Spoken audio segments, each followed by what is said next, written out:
Salut, c'est Fabrice, je suis de retour. Je vous l'avais promis, tout à l'heure nous avons effectué ensemble la visite d'un bien immobilier en Airbnb, une maison 4 chambres, 2 salles de bain qui a été aménagée pour un de nos clients internationaux, un Français qui vit, pas en Europe d'ailleurs, en dehors, mais peu importe. On a fait plusieurs réalisations ces derniers mois et je vous ai promis de revenir avec des chiffres. Alors, je vais vous présenter un petit peu des chiffres et je vais vous dire exactement combien ça rapporte. Parce qu'en fait, c'est bien de savoir qu'il faut investir, c'est bien quel montant investir, mais au final, qu'est-ce que ça peut rapporter? Alors, vous allez le voir, il y a un large éventail, il y a un large panel de possibilités. Tous les biens ne sont pas équivalents, tous les gens qui managent les biens n'ont pas le même savoir-faire. Et donc, du coup, dépendamment de ce que vous ferez, eh bien, les revenus seront plus ou moins différents. Avant de rentrer dans le détail, on va un petit peu récapituler les options qui s'offrent à vous. Alors, boum, je vais aller là et je vais lancer ce petit diaporama où il y a 3 slides. Je vous rassure, ça ne durera pas pendant 1 heure. Allez, c'est parti. Alors, déjà, avant de faire le point sur le Airbnb, je vous rappelle que le Airbnb n'est pas une solution obligatoire, que la gestion locative annuelle existe toujours. Elle correspond d'ailleurs toujours à la plupart des requêtes que nous avons. L'avantage, c'est que vous pouvez aller chercher des biens, de petits biens, des appartements 1 chambre, des appartements 2 chambres, ou des appartements 3 chambres, ou alors des petites maisons 2 chambres, ou des petites maisons sans piscine, donc des biens d'une valeur plus faible, donc vous aurez moins à investir si votre budget est inférieur. C'est donc une solution idéale. Une solution idéale, la formule est gagnante parce que de toute façon, depuis des années, vous le savez si vous me suivez depuis ces dernières années, la zone de Tampa Bay est systématiquement l'une des meilleures en immobilier sur l'ensemble des États-Unis. Elle a enregistré la plus forte croissance 2 années successives, ces 2 dernières années, au plan national, c'est-à-dire c'est celle qui a le plus progressé aux États-Unis, ce qui est assez incroyable. Et comme nous avons la combinaison d'une gestion locative au travers de mon partenaire moral historique, Sean Karagian et 10 Stars Property Management, nous avons une gestion locative à moindre coût et donc cela va booster vos profits d'environ, je dirais, 1% net. Le récapitulatif, c'est quoi? À gauche, vous avez l'offre de gestion locative qui vous est proposée par mon partenaire et à droite, les offres de marché concurrentes traditionnelles.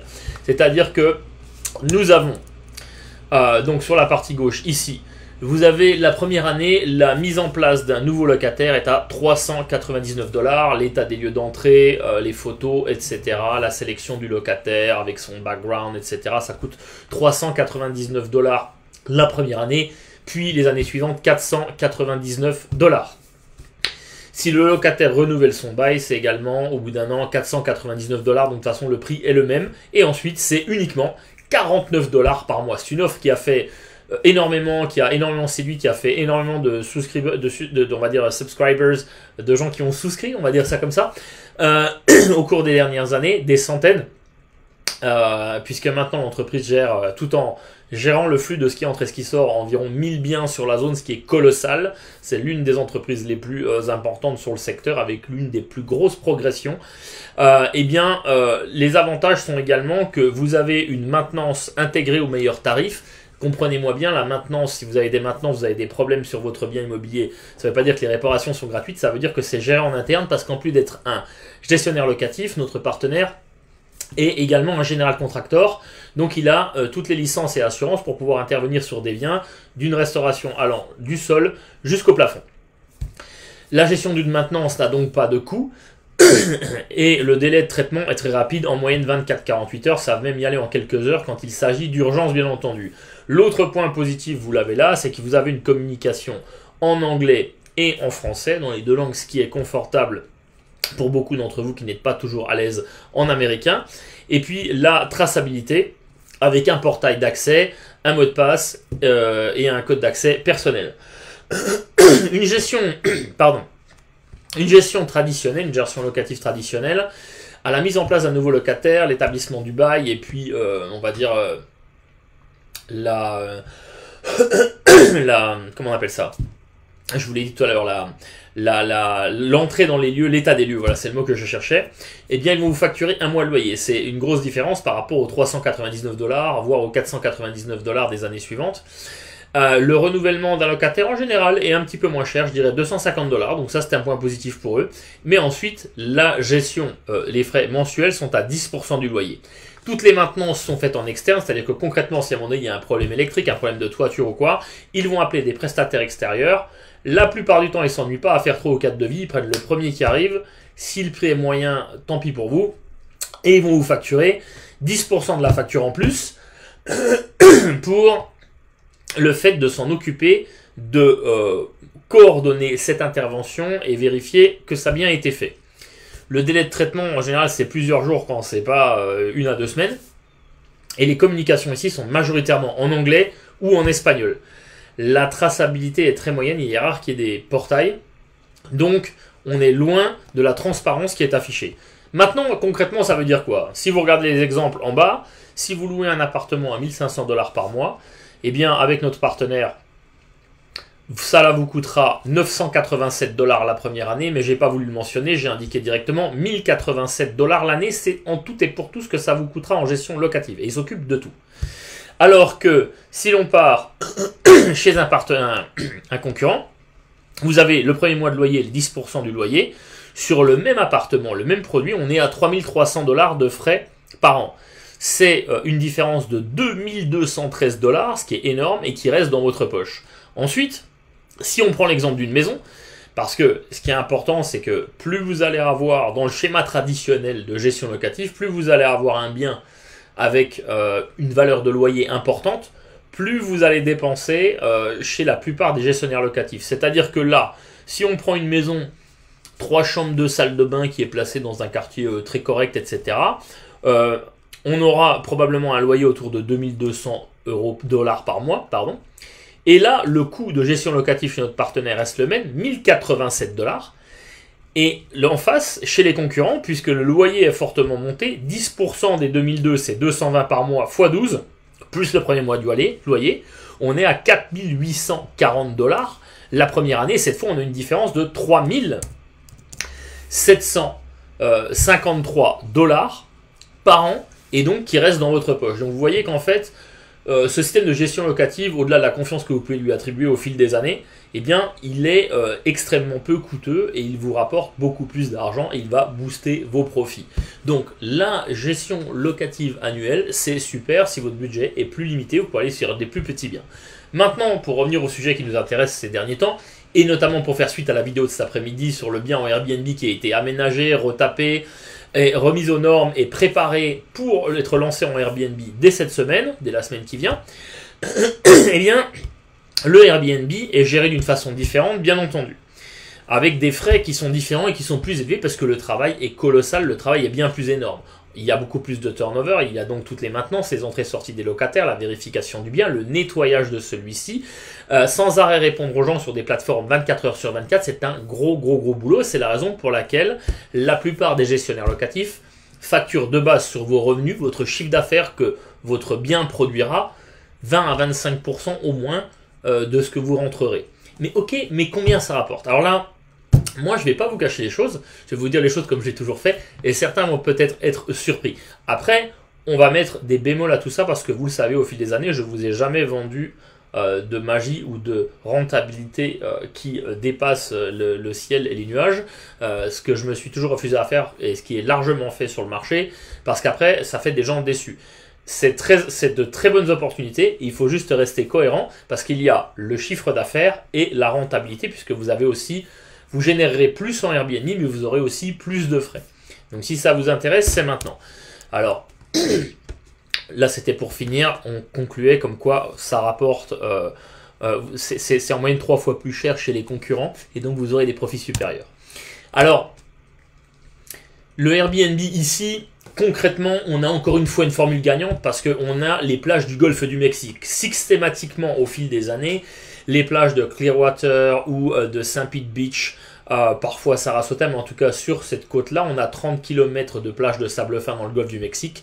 C'est une énorme zone balnéaire qui est méconnue en Europe, qui se fait de plus en plus connaître par vous, puisque vous me suivez, vous suivez aussi d'autres activités en Floride à travers la mondialisation et les réseaux sociaux, mais largement méconnue et qui est très réputée ici aux États-Unis. Et encore une fois, on va avoir une gestion à moindre coût. Mais avant de rentrer dedans, On va regarder un petit peu combien ça peut rapporter. Alors, je vais partir sur un site qui est excellemment bien fait, où j'ai pas forcément... on avait pris à un moment donné l'abonnement, etc. Mais c'est un site qui est très coûteux, puisque je crois que le formule est quelque chose comme 500 $ par mois, mais en tout cas, il laisse accès à des données qui sont assez intéressantes. Vous pouvez voir un petit peu ici les Airbnb sur la carte et ce qui est répertorié. Là, on va voir que ici, ce sont les plages tout le long dont je parlais tout à l'heure, toute cette partie-là, les fameuses 30 km de plage de sable fin dans le golfe du Mexique, et on a la plage de Clearwater, si vous l'avez, Clearwater Marine Aquarium. Toutes ces zones, tous ces secteurs ne sont pas ouverts en Airbnb, même si vous voyez des Airbnb, la plupart des gens font du Airbnb alors qu'ils n'en ont pas le droit. Certains se font arrêter, toutes les semaines, il y en a qui se font attraper et qui se font arrêter là-dessus, qui se font pénaliser, etc. Mais il y a des secteurs autorisés, plusieurs secteurs que nous maîtrisons, par exemple, comme celui-ci. On va descendre et on va regarder un petit peu. Vous voyez, on est proche plage. On est en moyenne à 3, 4, 5 km des plages, dépendamment de où on peut prendre son bien et se situer. Voilà, je vais venir sur un secteur qui m'est cher. Ce matin, nous étions directement sur ces secteurs. Nous étions ce matin ici, sur ce quartier. Donc, on va descendre sur ce quartier et on va regarder. Comme vous pouvez le voir, là, vous avez le chiffre d'affaires moyen, plutôt le chiffre d'affaires qui est recensé par Airbnb. Vous pouvez le voir, il y en a énormément et vous allez trouver de tout. Vous allez trouver des gens qui gagnent une misère, vous avez des gens qui gagnent de façon colossale. Alors, si on s'approche du quartier où on était ce matin, on va pouvoir... Hop, je vais revenir en arrière. Le truc est assez sensible, donc... On va revenir en arrière et regarder ça de plus près. Hop, désolé, il faut que je ressaisisse la totalité. On va descendre. Ok, allez, ça ne réagit pas hyper bien parce qu'il y a beaucoup de données, donc il faut le temps que ça charge. Et en plus, comme je suis en train de streamer pour vous, eh bien, ça peut faire des modifications. Donc je vais y aller doucement. Voilà, je vais redescendre au niveau du secteur où on était ce matin. Vous allez comprendre pourquoi on a mis... nos clients, et notamment ce dernier client que l'on vient d'achever sur ce secteur-là, c'est parce qu'en fait on a une proximité plage avec un accès au pont, etc. Voilà, donc vous voyez que vous avez des gens qui gagnent, alors je sais pas quand ils ont commencé parce que ça ne le dit pas, peut-être que ça a commencé il y a 2-3 mois, 7 700, 12 700, 24 000, 69 800, 69 500, 93 000 $. 8600, 16 000, 16 000, 4 000. Alors là-dedans, il y a des... Là, par contre, j'ai pas le tri. Il y a des chambres, il y a des appartements, il y a des petites choses, il y a des maisons sans piscine, des maisons avec piscine, des plus gros biens, etc. Concrètement, qu'est-ce que ça donne? Voilà, ce produit-là, c'est l'un des produits qu'on a vendu à un de nos clients et qu'on a aménagé il y a quelques temps. Il a été lancé depuis à peu près une année. Comme vous pouvez le voir, il a un taux d'occupation de 86% et il a généré environ 70 000 $ sur les 12 derniers mois.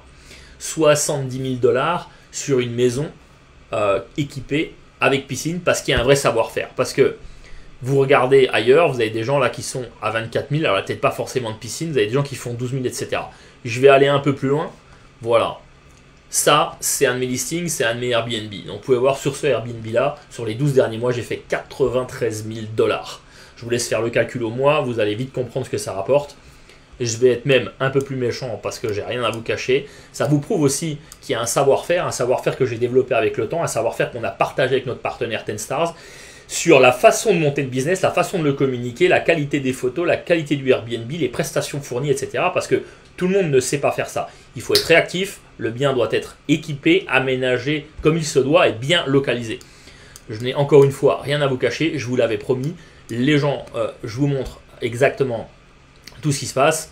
Voilà, ça c'est un autre de mes biens. Vous pouvez voir que sur ce bien-là, j'ai fait 128 000 $ sur les 12 derniers mois. Laissez faire le calcul sur les deux, vous l'avez vite compris, c'est une vraie source de revenus. D'accord? Alors vous pouvez voir, il y a les deux logos, le petit logo Airbnb et le logo VRBO, qui est la plateforme concurrente, mais il y a aussi, c'est les deux plateformes les plus importantes pour lister. Et je dirais que là, ça vous l'indique ici, 55% des listings sont sur Airbnb, 14% sont sur VRBO et 31% sont sur les deux. Il est possible de lister aussi sur d'autres plateformes, il y a des techniques différentes, mais voilà. Maintenant, qu'est-ce que ça peut coûter? Parce que là, vous venez de le comprendre, la manne est énorme, énormissime. Parce que sur ce même type de bien, on serait peut-être entre 3000 et 3500 dollars de loyer, ça fait du 36 000 à peut-être 45 000 en moyenne dollars par an, et là je vous ai parlé de 90 000, même jusqu'à 130 000. On va rester plutôt sur les 90 000 parce que le premier est un produit qui produit beaucoup, j'ai lancé il y a au moins 2 ans, mais même sur une base de 90 000 et même sur la base des 70 000 qu'a produit notre avant-dernier client, eh bien il y a de quoi faire. Donc si on retourne ici, imaginez que vous partez de 90 000, mais on ne va pas faire ça, on va partir des 70 000 de notre client précédent. Qu'est-ce que ça coûte? Alors, je vais vous montrer ça. À gauche, vous avez toujours la formule de notre partenaire, Chant, et à droite, vous avez les offres concurrentes du marché. On en a parlé tout à l'heure, mais maintenant, vous avez des chiffres à vous mettre en tête, des choses à intégrer. 10% du chiffre d'affaires hors ménage, c'est-à-dire qu'en fait, il facture 10% de ce que vous allez générer avec votre Airbnb, mais on va dire, il ne prend pas ces 10% sur la partie ménage, d'accord? J'y reviens juste après. C'est-à-dire que dans les 70 000 que vous avez vu tout à l'heure sur l'avant-dernier client qu'on avait fait, eh bien, il y a environ 60 000 de location et 10 000 environ de ménage. Il a facturé 10% sur 60 000 et pas sur 70 000. C'est bien parce que du coup, ça fait un frais un petit peu inférieur. Le ménage, il est géré en interne. Il faut savoir que le ménage, c'est la chose la plus difficile à trouver et à gérer. C'est extrêmement compliqué de trouver des gens sérieux et qui le font bien. C'est le nerf de la guerre. Si des guests rentrent dans votre Airbnb qui trouvent des cheveux dans leur lit, etc., c'est une catastrophe. Vous allez vous faire allumer, après vous ne louez plus. C'est une des recettes du succès. J'en donnerai pas plus puisque la gestion locative, c'est secret et la mise en avant des biens. Elle ne concerne pas forcément les clients là en tant que tels. Elle pourrait, si je donnais des astuces, elle pourrait aider nos concurrents, donc je ne le ferai pas. La gestion des frais, la gestion mensuelle, elle reste à 49 $ par mois. Donc on a 49 $ plus 10%. Les 49 $ sont modiques. Ça correspond notamment à la réponse à tous les clients, etc. Ça fait un frais de base pour faire tourner un minimum. S'il y a des maintenances, ben c'est la même chose qu'en annuel. C'est fait en interne et au meilleur tarif. D'accord ? La gestion du maintenance n'est donc pas surfacturée, elle est rapide, elle est traitée en 24-48 heures. Il y a toujours une communication en anglais et en français et toujours un portail personnel à accès privé. La concurrence, c'est quoi? C'est une moyenne de 20% de votre chiffre d'affaires. Donc là, si on reprend l'exemple de mon client à 60 000, là, vous avez déjà 12 000 qui vous sont facturés, en plus des 10 000 de ménage, voire plus sur le ménage. Et en plus, ils vont vous facturer 10% sur chaque facture de maintenance quand il y en a, avec des délais de traitement plus longs et toujours uniquement de l'anglais ou de l'espagnol, sans traçabilité, sans forcément un portail qui vous permet de suivre ce que vous générez et les factures que vous avez sur vos biens. Concrètement, encore une fois, ça fait des produits supérieurs. Si on prend l'exemple typique d'une maison 3 chambres, 2 salles de bain avec une piscine sur un budget moyen de 500 000 $, quels sont les frais que vous allez devoir absorber et quelle est la différence entre de l'annuel et du saisonnier? La taxe de propriété, la property tax, elle est élevée, elle coûte cher, c'est comme ça. On est sur une zone privilégiée, une zone balnéaire, on est proche plage, on est dans le golfe du Mexique, c'est un peu la Côte d'Azur, c'est 7 000 $ en moyenne sur un bien de ce prix-là. L'assurance, sur l'allocation annuelle, ça risque d'être environ 5 500 $, ce sont des moyennes que je vous donne, ça dépend du bien, ça dépend de pas mal de choses, mais c'est une moyenne que je vous donne pour vous faire une idée. Et en saisonnier, ce sera plus cher puisque le Airbnb est plus coûteux, on va dire plutôt 6 500 $ par an. La gestion locative, on l'a vu, on est à 1087 si on reste en annuel et on passe à 10% de ce que vous générez en chiffre d'affaires plus 49 $ par mois. L'entretien de piscine, on va dire de 2000 $ par an, d'accord. L'entretien des espaces verts quand vous êtes en annuel, c'est à la charge du locataire. L'électricité, c'est à la charge du locataire. L'internet, c'est à la charge du locataire. L'eau, les poubelles, c'est à la charge du locataire. Il n'y a pas de ménage puisqu'il fait son ménage. De l'autre côté, par contre, il est évident que vous aurez des frais d'espace vert, il faudra faire tondre la pelouse, donc c'est paramétré, l'entreprise s'occupe de tout. Ce qu'il faut bien comprendre, c'est que dans les deux cas, l'entreprise s'occupe de tout, vous ne faites rien. Un investissement passif qui vous rapporte de l'argent, avec d'autres bénéfices qu'on verra juste derrière. Entretien des espaces verts, 1800, électricité, 4200, internet, 600, eau et poubelle, environ 1800, tout ça par an. Et les ménages, 100% supportés par les guests, c'est-à-dire que vous allez faire, comme je vous l'ai dit tout à l'heure, le client fait 70 000 de chiffre, il y a 10 000 de ménage, mais vous les voyez, mais vous ne les toucherez pas, mais en même temps, vous ne payez pas le ménage puisque c'est les guests qui le payent. Donc ça, c'est complètement transparent et c'est payé par les guests. Et puis après, vous payez si vous êtes redevable sur les 60 000 qui restent, donc 6 000 $ au fil de l'année.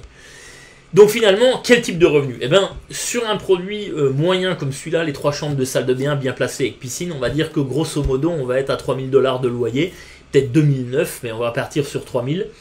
Eh bien, vous allez finir, si on déduit tous ces frais-là à gauche sur une location annuelle, à une moyenne de 1 700 $ par mois. Le point positif, c'est que vous dépenserez moins parce que il n'y a pas de frais d'aménagement. On ne sera pas obligé d'aller vous installer des lits jusqu'à la petite cuillère en passant par les assiettes, les chaises, le canapé, le salon de jardin, etc., etc. Ce qui a un coût supplémentaire une fois que le bien est installé.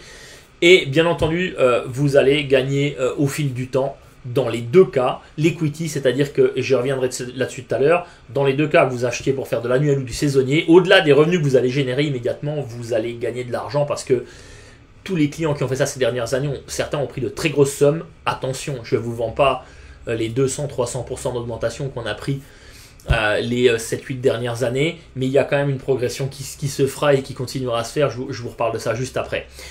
Dans le cas de la location saisonnière cette fois, on a toujours la même taxe de propriété, on a une assurance un peu plus chère, on a les 10% plus de 49, l'entretien de piscine, espace vert, électricité, internet, poubelle. Au final, on aura un revenu brut moyen si on part sur les 60 000 qu'on a évoqué tout à l'heure. Il est possible de faire plus. Vous l'avez vu, vous avez vu ce que mes biens pouvaient générer. Il est possible de faire plus. D'accord? Mais on va partir sur ce principe-là. Une moyenne de 5 000 $ brut par mois. Et donc, au final, si on déduit tout ça, un revenu net moyen de 3 000 $ par mois. L'autre gros avantage, c'est que le bien reste disponible pour vous, vos amis, votre famille. Et ça, c'est une grosse demande. Quand j'ai commencé à faire de l'immobilier ici, il y a pas mal d'années, tous les premiers appels que je recevais, c'était pour du saisonnier. Sauf qu'à l'époque, c'était 30-35%, personne ne voulait s'en occuper, il n'y avait pas de solution de ménage, c'était une galère. Je dis, tant qu'il n'y a pas quelque chose, j'ai même fait des vidéos par le passé en disant que c'était pas rentable tant qu'il n'y aurait pas une solution à bon coût. Et bien la solution à bon coût, elle est là, elle existe maintenant. Donc, 3 000 $ par mois en moyenne nette, le bien disponible quand vous venez en vacances pour vous, vos amis, votre famille, et bien entendu, toujours de l'equity, c'est-à-dire que votre bien prendra de la valeur au fil du temps. Pourquoi je vous dis ça? Parce que vous avez encore, malgré les difficultés avec les taux qui sont très élevés en ce moment, vous avez encore beaucoup de prévisions, alors qu'ils sont sans cesse revus à la baisse ou à la hausse, mais en septembre, Zillow prévoyait plus 6% sur l'année 2024. Là, ils sont revenus à plus de 2,6, 2,1. Vous avez d'autres études qui montrent, vous avez différentes études qui montrent grosso modo une progression encore des prix de l'immobilier sur le secteur entre 2,5 et 5-6% l'année prochaine. Je vais être très clair avec vous, ça fait 10 ans que ça fait comme ça, que c'est une montée continue, ça ne pourra pas être continu comme ça pendant des décennies encore. Il y a un moment donné, il y aura de la correction, descente, c'est jamais complètement linéaire une progression. Ce qu'il faut retenir, je pense, c'est qu'à court terme, donc c'est peut-être pas forcément linéaire, même si ça prévoit pas de baisse encore pendant un moment. Mais dans tous les cas, il faut être conscient, et ça c'est quelque chose que je vous dis depuis au moins 3 ou 4 ans, moi je pense que cette zone deviendra un secteur équivalent à celui de la Californie. On a une fuite de gens pauvres, une arrivée de gens riches sur le secteur. Les loyers sont de plus en plus élevés, ils sont stratosphériques. C'est pour ça qu'il y a certains qui s'en vont. Même si les prix ont augmenté, les loyers ont augmenté fortement également, la rentabilité est toujours bonne et votre bien continuera à prendre de la valeur. Même si vous ne voyez pas votre investissement à 6 ou à 12 mois, ça ce serait stupide, c'est une des choses que je dois vous dire. Un investissement immobilier, il ne se regarde pas à 12 mois, il se regarde au minimum sur quelques années, au minimum sur 5-6 ans. Eh bien, vous allez avoir de la progression. Et tous ceux qui l'ont fait avec moi ces 7 dernières années, ceux qui ont décidé de vendre pour différents projets et raisons, ont récupéré une somme bien supérieure à celle qu'ils avaient générée. Donc vous ferez du profit sur votre location et vous ferez du profit à la revente, même si à un moment donné il y a des baisses, il y aura forcément sur le moyen et le long terme une progression continue. Voilà, donc j'espère que c'était clair pour vous. Il y a vraiment une grosse manne de rentabilité, il y a vraiment quelque chose à faire ici sur le Airbnb. On a refusé, en fait c'est plutôt qu'on a réfléchi pendant 3 à 4 ans pour mettre le système en place parce qu'il est très complexe. Ça va beaucoup plus loin que ce que je viens de vous dire, il faut bien penser que quand on fait du Airbnb, ça va même jusqu'à la gestion des poubelles. vous serez à des milliers de kilomètres, mais ici, nous, on devra se soucier que tous les lundis, jeudis ou les mardis, vendredis, les poubelles doivent être sorties pour vos locataires, parce qu'il y a une rotation, donc il faut sortir les poubelles. Il faut penser à un nombre de détails incroyables, il faut faire l'inventaire des petites cuillères, des assiettes, etc. Il faut sans arrêt tout vérifier, il ne faut pas qu'il y ait un cheveu dans un lit, c'est un boulot de dingue. On a pris au moins 4 ans à mettre ce système en place, il est intégré, il est rodé, on a posé les clients, on a éprouvé le système nous-mêmes avec nos propres biens en tant qu'investisseurs pendant plus de 2 ans. Ça fonctionne, c'est parti. Maintenant, vous savez quoi faire. Vous êtes intéressé, vous me contactez. Le Facebook, le téléphone, l'email, etc. Je vous souhaite à tous et à toutes une excellente fin de journée. Et je vous dis ciao.